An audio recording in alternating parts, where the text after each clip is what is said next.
Hello everyone, welcome in or welcome back. It's lovely to see you again, and I hope you've been doing really well. So today I want to try something a little bit different and kind of broaden my range of things a little bit. I've been getting back into reading manga. I've been having a blast with it, so I figured that it would be fun to do sort of like a what I've been reading or what I've picked up lately, given that my channel has sort of been an outlet for talking about various things I like. So that's what we're going to be doing today. I've written down some notes, and I'm very excited to talk about it. Now, the other thing is that I do have a couple announcements to kind of talk about, some housekeeping before we get into it, which is number one, thank you guys very, very, very kindly for over 450 subscribers. Now, 500 was my end of the year goal, so it's kind of blowing my mind how fast we're getting there. There's still like 5 more months in the year, so it's crazy to me, and I'm also so grateful. I know I go on the ramble every single time of like, oh, I never thought that people would be interested in anything that I talk about, but there's more than 0 people here. But that feeling still remains true. I am so grateful. I've been so happy and having so much fun making content again. So I really am thankful for you guys tuning in. Now, the other thing is that after some stewing, some hmming, some hawing, I finally got around to making a community Discord. Given the fact that I've been getting into streaming again, I figured that this was gonna be kind of a nice way to keep in touch with everyone, to sort of offer a space where people can show me their funny trinkets. I do love a good silly trinket. Yeah, whether you guys are working on your Ita bags and want to show me, if you've gotten dolls and you want to show me, if you got a silly trinket and want to show me, then please feel free to stop in. There's also places to chat about Tetris, about Yu-Gi-Oh, about fighting games. I've been getting into Guilty Gear lately, very poorly, but I've been getting into Guilty Gear lately. So by all means, please feel free to join. I'll have the link in the description or on the little links card that I always put in the description as well. That's sort of the things that I want to go over. And without further ado, let's get into the books that I have to read. So I have 3 different series to cover with you guys today. Number 1 is On and Off Work-Life Imbalance, and this was a manga that I was super duper excited for and had to pick up basically right when it came out. I remember seeing this one recommended on my Instagram feed and was keeping tabs on when it would come out. Excited to talk about that one. I've also started reading My Dear Detective, which has been a real treat in itself as well. I do have volumes 2 and 3, but I haven't dipped into them quite yet. And then the last one is a single volume called Is Love the Answer? You might recognize that there is the asexual flag on it. So this one definitely was a very touching and very sweet story. So I'm excited to talk about all of these. Let's start with On and Off Work-Life Imbalance. I'll start by giving you guys a quick look at the back, in which case it says, there are 2 sides to every working adult. One they show when they're on the job, and the one they show when they're off the clock. For coworkers Satoru Amada and Akira Hanku, this holds doubly true. Outside the office, these fashionistas don outfits that metamorphose them into completely different people. So what happens when they form a connection after hours without recognizing who the other person is? So Satoru is the Lolita who is also on the front, and Akira is the punk girl, also colored on the front. And I was really drawn to the way they contrasted these 2 characters, both in design and personality, which is why I was so infatuated and had to pick this one up. The other thing that I liked was that, as you can see, Satoru is 27 and Akira is also 27. So that places them as a little bit older in terms of protagonists. Protagonists that I've read definitely lean towards their high school to early to mid 20s. So having them in their later 20s was definitely kind of refreshing. The other thing that I particularly like about them being older is that given the expenses that come with alternative fashion and expanding your closet, it's nice to see characters with an established career where it's clear where they're putting their money towards, which is this hobby that they like so much. Also, part of them being older is that sometimes there's sort of a stigma or bias towards people who are past their mid-20s and participate in fan culture or fan spaces or hobby spaces. And of course, people with steadier careers are usually a good reason for why these hobbies can stay afloat. It's nice to see them be on the older side and partake in these things that some people might have biases towards, with it being perhaps considered out of their age range, even though of course it isn't. And so I like that they presented these 2 with established careers, active participation in hobby spaces, and generally just a very mature outlook with the way that they hold themselves at work. Now, I did find that the volume was shorter than I would have liked it to be. There are a total of 6 chapters, with a couple in between panels that kind of demonstrate them when they're in and outside of their jobs. But each chapter is not particularly long. That said, it does do a pretty good job at setting the pace. It gets them introduced to each other, and it gives like a pretty good idea of what each character is like before it gets the ball rolling to have their lives intersect in their hobby spaces. I am looking forward to how their relationship also expands in the upcoming volumes. I thought it was so sweet the way that they were thinking about each other even while they were at work, and I'm hoping that we get even more of those sweet moments in the future. Volume 1 definitely left me wanting more. Now, I'm personally someone who keeps my hobbies and interests pretty close to my chest in most circles. I've often had the comments about being too old for them or for them being kind of strange, so I try not to bring up the various things that I like to the people I know too much, if at all. So it felt sort of cathartic to have the two characters able to share their interests with each other, and for something like alternative fashion, where I think it is really an avenue to express yourself, it was really nice to see them have each other through that. As I mentioned at the beginning, the contrast between the designs and the personalities were also fantastic. I love that they also get different chords for their outfits in each chapter where they're off the clock. I was definitely inspired by both of them to start thinking about how I want to dress my OCs and such again. The other thing is, of course, Sataru's Lolita chords were totally up my alley. He does talk about wanting to dip his toes into classic Lolita, which is definitely a style that I'm partial to. But in terms of Akira stuff, I've never paid much attention to punk style clothing, so that in particular was really fun and interesting to see the different sorts of variation in her closet, things that she considered to be more or less casual. I love in general just how inspired the designs and clothing are. This one was a real delight, and I'm looking forward to volume 2, which doesn't come out for a couple more months, but when it does, I will be there. So moving on to the next book was My Dear Detective, Mitsuko's Case Files. On the back it says, "There's no case she won't take. Hoshino Mitsuko is a determined and hardworking woman living in the 1920s where career women are a rarity and looked down upon. Despite rampant sexism and pressure to stay home, she's determined to prove herself as a successful detective no matter what. One day she's approached by the handsome waiter Yoshida Saku, who presents Mitsuko with her very first solo case. Together the two work closely to solve the mystery, and Mitsuko finds Saku quite capable, but very curious, and takes him on as her new assistant. Can this duo tackle cases and this turbulent atmosphere of the Showa era?" So this first volume covers 3.5 cases, with the final case being a cliffhanger into the beginning of volume 2. So this one has The Glass Slipper, The Perplexing Picture, The Lady on the Stage parts 1 and 2, and The Innocent Monster part 1. Starting with what I really liked about volume 1 is that there is a lot of nuance presented through how the characters navigate the world when they don't identify as men. From the very first few pages, you're introduced to Mitsuko, who is of course our heroine on the front, so it becomes pretty clear from her conversations, the way people treat her, and glimpses into her childhood and upbringing that the expectations and obstacles over how to properly be traditional women interfere with her aspirations that align more closely to the societal changes happening.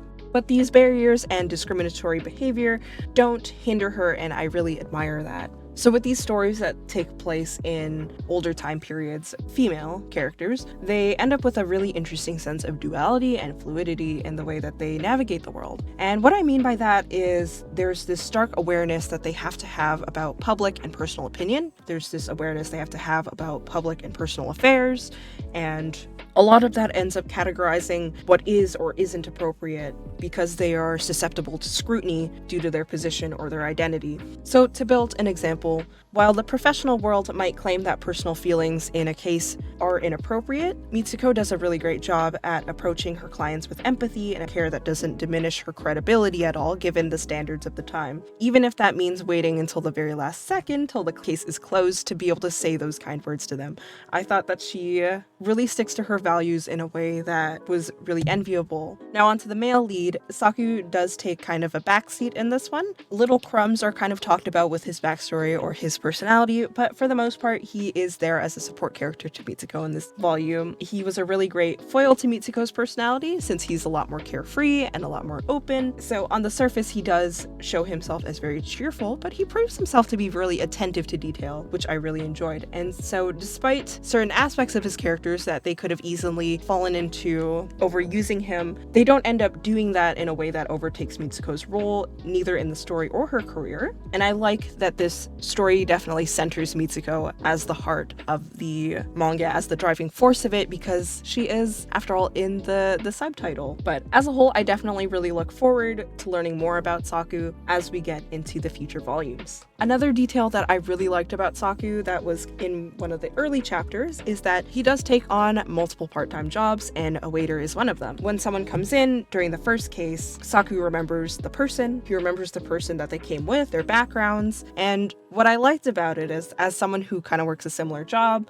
I remember a lot of customers pretty well. I remember a lot of the things they tell me, whether that be their plans for the day or their worries. Even though I'm just like a minuscule part of their day and just like a small interaction, a lot of those do stick around in my mind because I just enjoy generally learning about people, and I enjoy learning about their different experiences and different backgrounds. So even though customers might completely forget me, forget my face, forget whoever they spoke to, they just know that they told things to a coffee lady. It was nice to see sort of that same feeling that I have towards customers that Saku also had. He remembered all these things about them even though they didn't really remember anything about him at all. In any case though, the two of them definitely make a really sweet pair that I can't help but want to support, and the romance is pretty sparse in volume 1, but I found myself like having to take a second every time they would have a gaze that lasted like just a little bit too long. In volume 1, they definitely only give us like a couple breadcrumbs of their blooming relationship, but I was so I was so invested in it already, and I can't wait. I hope touch pinkies. I hope they touch pinkies. They were so cute. Now, moving on from the characters and talking about the plot, I thought that each case could have been a little bit longer. I'm someone who does really love detective stories. I love mysteries, so I like seeing the whole process from consultation, each clue that leads them to the solution. And this story is less about the process, and what I found that it ended up emphasizing is more about the heart of each concern. And my gosh, does each case have a lot of heart, even though they are not particularly long. While I was reading it, each case was making me hold back tears while I was reading. I just couldn't help but feel so empathetic to the characters in each one. It really hammered in the feeling I was talking about earlier about the way that all these people have to navigate the world and their relationships, despite hardships presented by identities or aspirations. I was reading this one on transit, and every single time it was like biting my lip, trying not to cry. I was rereading pages and just being like, oh. It also hammered in that even though Mitsuko isn't handling the most dire cases in this one, the bits of happiness that she and Saku are able to spread through their detective work just made me feel so warm and really eager to jump into the next volume. I love the way that they do the character relationships in this one. I know I keep emphasizing the short length of each chapter, but I was just impressed by how much you could tell each character meant to the person that they were dealing with in the small bits that we got to hear from them. So that covers my thoughts on My Dear Detective. So I will go ahead and move on to our last one, which is Love the Answer? So I will say this conversation around this book is going to definitely be a little bit more personal, but I invite you to listen with an open mind and with an open heart. So I was drawn to this manga, of course, because of the ace flag that is right on the side and goes all across the front and back. Now let me read the back to you first. A poignant coming-of-age story about a young woman coming into her own as she discovers her identity as an aromantic asexual. When it comes to love, high schooler Chika wonders if she might be an alien. She's never fallen for or even had a crush on anyone. She has had no desire for physical intimacy. Her friends tell her that she just hasn't met the one yet, but Chika has doubts. It's only when Chika enters college and meets peers like herself that she learns that there's a word for what she feels inside, asexual, and that she's not the only one. After years of wondering if love was the answer, Chika realizes that the answer she long thought may not exist at all, and that that's perfectly normal. Now, first things first, some definitions. If you do not know what asexual or aromantic is, these are a spectrum of identities that are generally categorized by the lack or lesser presence of either romantic or sexual attraction. Our main character doesn't really experience either or. When I say that it's a spectrum, that means that there is a whole variety of how people experience this identity. And I do think that this manga, despite only being one volume, does do a very, very good job at presenting a couple different cases. Chika is not meant to be representative or wholly encompassing of what it means to be an aro ace person, but she is just one of them. As as it mentions on the back, she does also meet a couple people in university that also identify as such, and each one does show a different aspect that still can be encompassed under the label. It does also show a couple different relationship dynamics in regards to alloromantic and allosexual people, which means people who do experience romantic or sexual attraction. So it's quite open to breaking down the idea that there is a default or normal or singular way to think about relationships. Even among people who identify as straight, there's some variation in how they define their boundaries, how they experience their attraction, and so on. And I think that this does do a good job at touching on each of those a little bit, with the main focus, of course, being on the aro ace identity. Now, as I already mentioned, each person is clearly just one person's relationship, regardless of how they came to terms with it, regardless of how their relationship to attraction had been in the past, whether they did try dating, whether they never tried dating. They were each validated in understanding how this label suited them now, reaffirming that labels serve the people that use them and not the other way around. And by that, I mean that we choose the parts that are important to how we identify, and that we don't have to shape ourselves to the specific definitions that are presented to us. Now, touching on the personal aspect of this, I vaguely identify somewhere along the lines of demisexual, demiromantic, which falls onto the A spectrum. What this sort of means is that I do not experience attraction to someone unless I am already intimately connected with them in some way. Now, that might sound very similar to how people sort of contextualize dating, but I never really experienced the interest in people the same way that I think it tends to get identified or expressed. I always thought that the idea of dating would be fun. I've always loved the idea of romance, and as much as I wanted it for myself, things like dating people that I didn't know, going on blind dates, going on dates with someone that you don't know very well, with that being the premise of the hangout, never really clicked with me. It's a little bit hard to explain, especially because I'm still in the process of figuring things out for myself. I've been in a very happy, committed relationship for over 6 years with the same person. So to be honest, I always kind of navigated things by saying, like, it doesn't really matter what the right label is or isn't for me, because I have my person, I have my forever person. That's always the way that I sort of thought about it, and thus didn't ever really think to cover it too much, but it definitely was always sort of at the back of my mind when the conversation came up that, like, I don't really know what the answer is for me. I don't really know what the label is for me. And Is Love the Answer was sort of the first time where I was immersed in reading and saw stories that kind of clicked with me in a way that hadn't really before. It prompted me to think about things more thoroughly after ignoring and avoiding the thought for so long. I think it's a really earnest story, and by having Chica explore her identity and learn about the terms and learn about how they contextualize her relationships or didn't, we sort of learn all of those things alongside her. So I felt like it was a really easy way to learn about myself also while reading this. Now, that said, like, I have definitely always done research about the different identities before, but I never really understood if my experience aligned with the anecdotes that I read. I really appreciated that this presented such an easy way to understand things, even if it was just kind of a glimpse into things and not fully encompassing, since you can't really fully encompass this kind of topic. It didn't show me the definitions and say this is what it is, but it showed me some of the different experiences that this is possibly what it could be. Also, by having more characters that identify on the spectrum, or other characters that are LGBT, or other characters that just have different priorities, I felt myself kind of comforted, because I was so caught up in whether I was experiencing things properly to identify as straight, or I was caught up in whether I was experiencing things properly to be considered demi, and I didn't understand it myself because all of those things were so vague to me. I really resonated with the fact that it was clear that it was helpful to have a label that you could connect with, but that label didn't have a strict definition to it, that my identity ultimately didn't have to encompass every single feeling that I felt, because I could determine what was or wasn't important to me. But as a whole, I think that this does a really great job at opening the conversation in a way with very little judgment. It makes a point to understand all people who are attracted to others, people who aren't attracted to others, even within the variation of how people experience that. After reading this, I messaged all sorts of my friends asking about those things, and I'm so grateful that I'm someone that they can feel comfortable talking about that too, since I kind of came out of the woodwork and was like, hey, what are you? You know? Obviously a lot more gently than that.